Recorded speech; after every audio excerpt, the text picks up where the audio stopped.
Welcome to another edition of Bill-ievers Talk with Joe and Steve. I'm Joe. I'm Steve. And we just want to get on here and give you some more Bills information. Some new things have gone down a little bit, but we'll give you some more Bills information, Bills content, and some content from around the league. Yep. So we look forward to doing that. Before we do that, we ask that you consider subscribing to this channel for continuing great Bills content from everywhere around the NFL. As you'll see in this video as well. So first, we want to start off with the big news, Vontae Davis. Yeah. We did a video about the breaking news about Vontae Davis signing, but we have some contract information now. So yeah, yesterday it was released that he signed basically a 1-year, $5 million contract with $3 million in incentives, so it can be a max of $8 million for the year. Mm-hmm. $3.5 million of that is guaranteed. Right. So I mean, he's guaranteed $3.5 million, but he'll play out the contract. His incentives, he can make up to the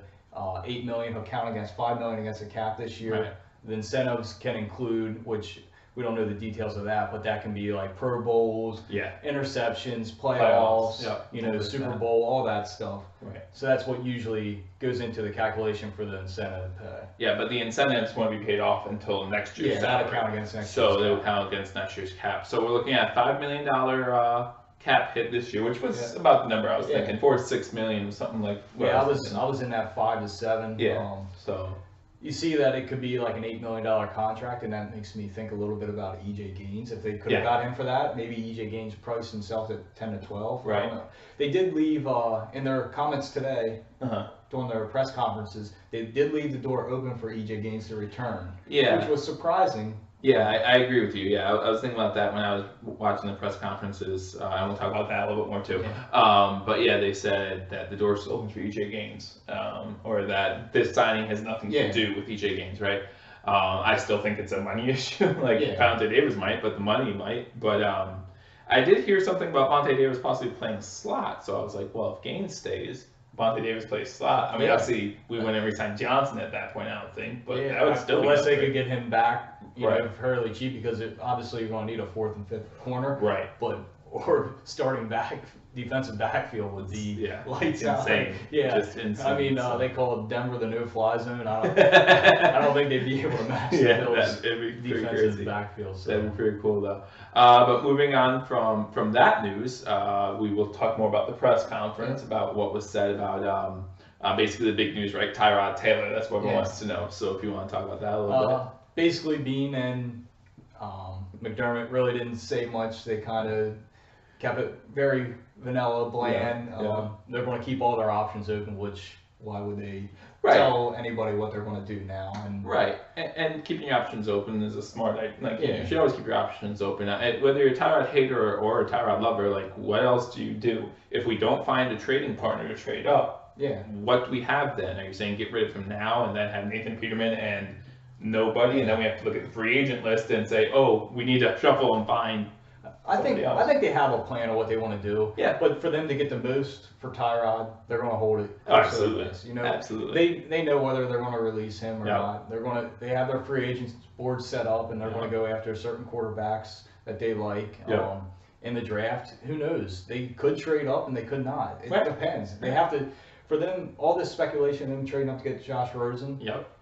That's what it is, speculation. They have to get somebody that'll trade with them. Right, exactly. In the area where they think Rosen will go. Yeah. And who's not to say Rosen can go above where they think. So. Exactly, yeah. If Rosen's Cleveland's guy, then why would Cleveland trade with us? And they'll just go get Rosen, and then all of a sudden we don't have Rosen. And one thing I don't want to do is, let's say Rosen's our guy, and he's gone, and then all of a sudden we draft up and pick another guy. Well, that's not your guy. Why would you do that? So we don't do that. Yeah, I think they have them ranked, and they know where they need to be for certain ones. And like I say, if Rosen's their guy, hey, go get him. Go get him. They did say, Beane said today that he was asked a question if he was going to meet with Rosen, and he said, "Oh yeah." So, that's I mean, the writing's on the wall. They like him, and I believe everybody else has him at least 1 or 2 in their quarterback ratings. So we'll see. We'll see.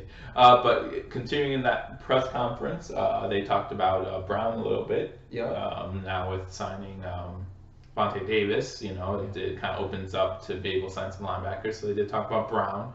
and the possibility of signing him. I'm not gonna lie, I was not too optimistic because of the way they sounded. Yeah. I think they know he's going to get a big deal. Yeah. And that's what's kind of. I think they've probably been trying to work on a deal with him. Right. It's just that they can't match the numbers, and they're afraid of once he hits the free agency market, all it takes is one team to drive his market up, and if that's what happens, I mean, the guy the past 4 years had over 100 tackles each year. So he has the production. He's been on the field, so that's what I think has them a little worried that they're going to get priced out of the Preston Brown sweepstakes, which is sad, but yeah, I'd be happy to know that they set a limit, and we're sticking to this limit because again, with salary cap issues, we can't just go all out and give him as much as he wants. So that might be an unfortunate casualty. But another topic of conversation at the press conference was McCoy. Sean McCoy. Even though, like Steve said earlier, they were pretty vanilla throughout the whole press conference. When Beane was asked about McCoy, he did make sure to say he's staying here. So all those trade rumors you heard last week were just rumors. At least we believe, right? I mean, I don't think there's any truth to McCoy leaving. I don't think you get rid of your whole offense, especially if you're going to go the route of a rookie quarterback. Right. Yeah. Take some pressure off him and have probably, to me, the second best back in the league behind Le'Veon Bell. So if anybody wants to argue, it's at least a top 3, top 5 back in the league. Well, if you look at the scrimmage yards for the last 10 years, McCoy's number 2 behind one of the next guys we're going to talk about who just announced his retirement today. And that's Matt Forte. So if you look at at least running back wise, I looked at the stats today when Forte retired, and you saw Forte was number 1 in scrimmage yards for the past 10 years. But in second was McCoy, not AP or anybody like that.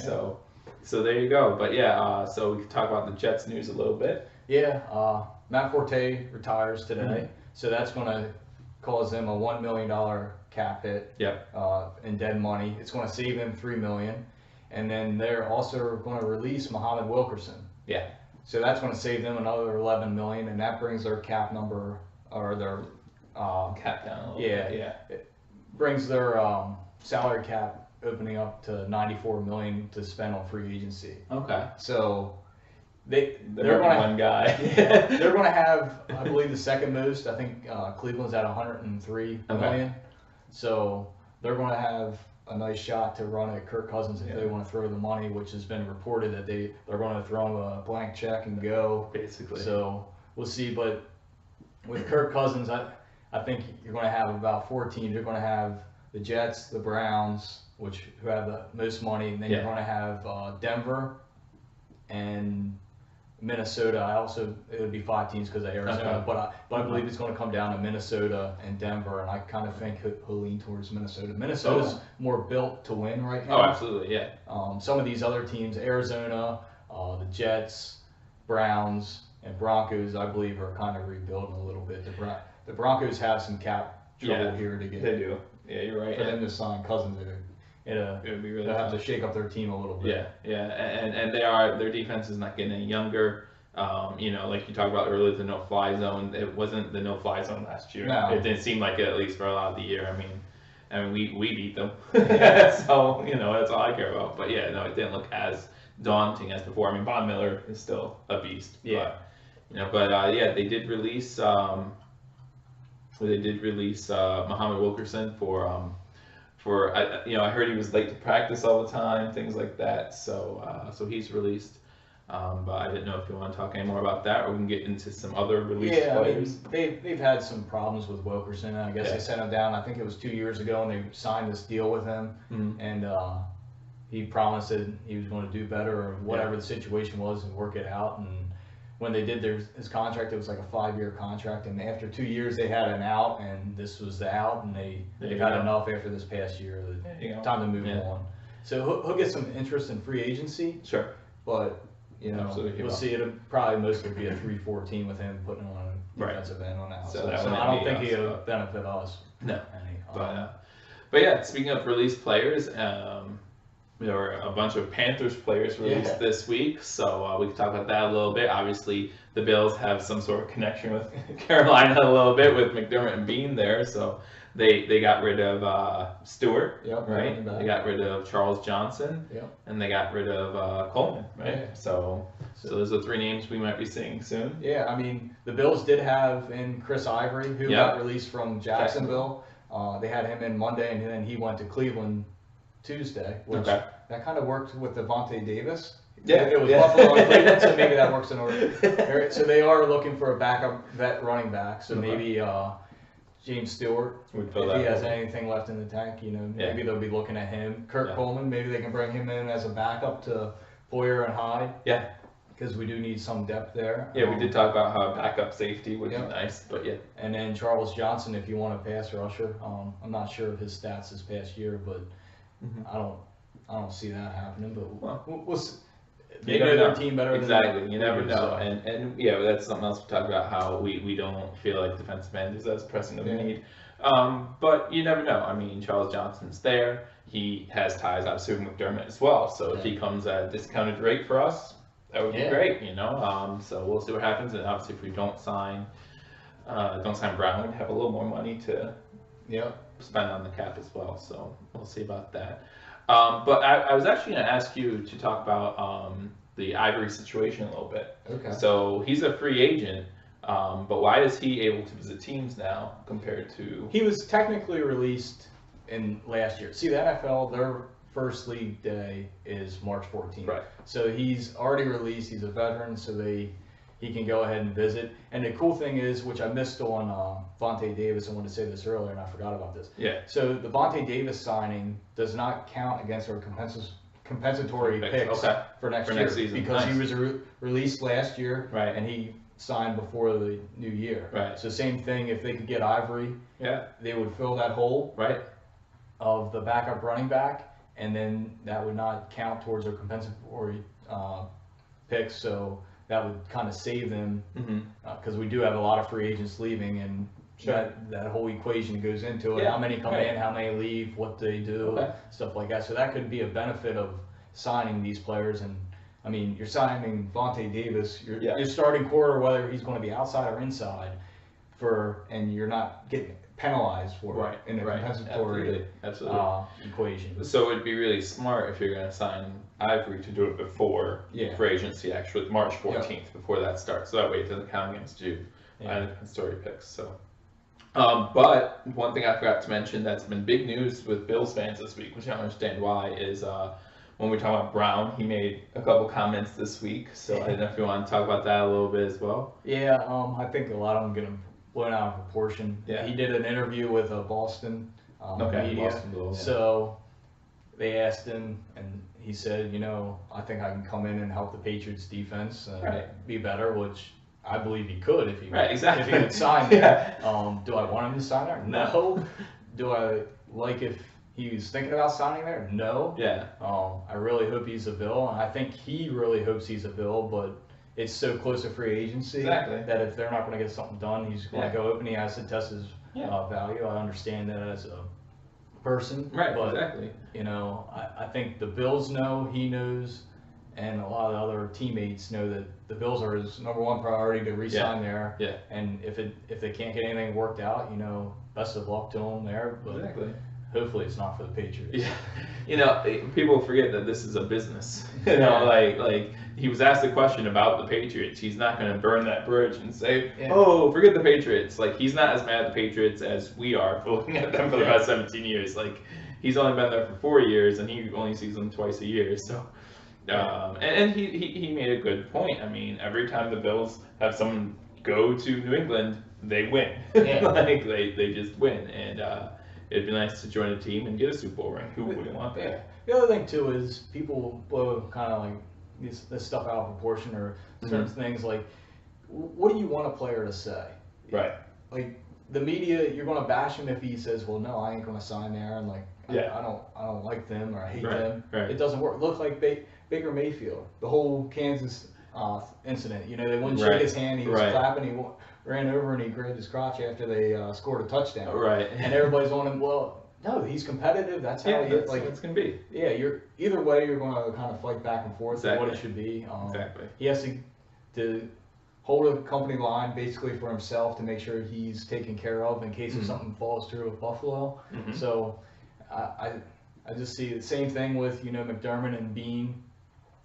They're not going to say, well, we don't like Tyrod, but we're stuck with him. So, right. Yeah. Or they're not, and they're not coming out and saying, well, yeah, we love Tyrod. Like there's no other. Yeah. So same thing. They just got to keep all their options. Absolutely. That's all that is. It hurts a Bills fan to hear that. But, right. It is what it is. It is what it is, and I'm not one to knock on New England's parade. Obviously, they're going to sign him if he's available, and they have the room to do it, and they give him the best deal. Yeah, they're going to go for it. Brown would go for it if he's getting paid the most. That just makes sense. Yeah. But going through some other big NFL news this week. So the Bears released Glennon. Yeah, he'll be released. Well, be released, right? Yeah, they informed him they're going to release him the first day of the league year, and that's for salary cap, so they can push money into the next year, stuff like that. They'll release him and their outside linebacker Will Young, which we could use an outside linebacker. So maybe that he was more of a rush 3-4, so so that'll be a little different. But it was to say. Right, who say they can't, right? Now with Glennon being released, do you think that helps Buffalo at all in the QB carousel that is?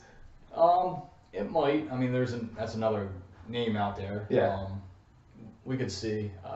I kind of have in my mind an idea of how Buffalo's want to go about it and a couple of quarterbacks, but I could see that him kind of being either a bridge quarterback, or just coming in because he's had, like, I believe 1 year in Tampa Bay where he was a starter, and then the rest of the time he's been sitting on the bench. So he has some experience starting, but not as much as some of the other guys out there. And it could be a possibility, especially if they can get him for the right price. I mean, you're not going to pay your backup quarterback $18 million or $16 million. Right. I think that's what Glennon was supposed to make this year, and that's why they went on from him, because they have Trubisky. And now, did Glennon start this year? And Trubisky took over? Yeah, he started at the beginning of the year, and then he didn't look that good in preseason, and he didn't look that good starting out the year. And if you're not really heading toes above Trubisky, the rookie quarterback, you might as well. Absolutely.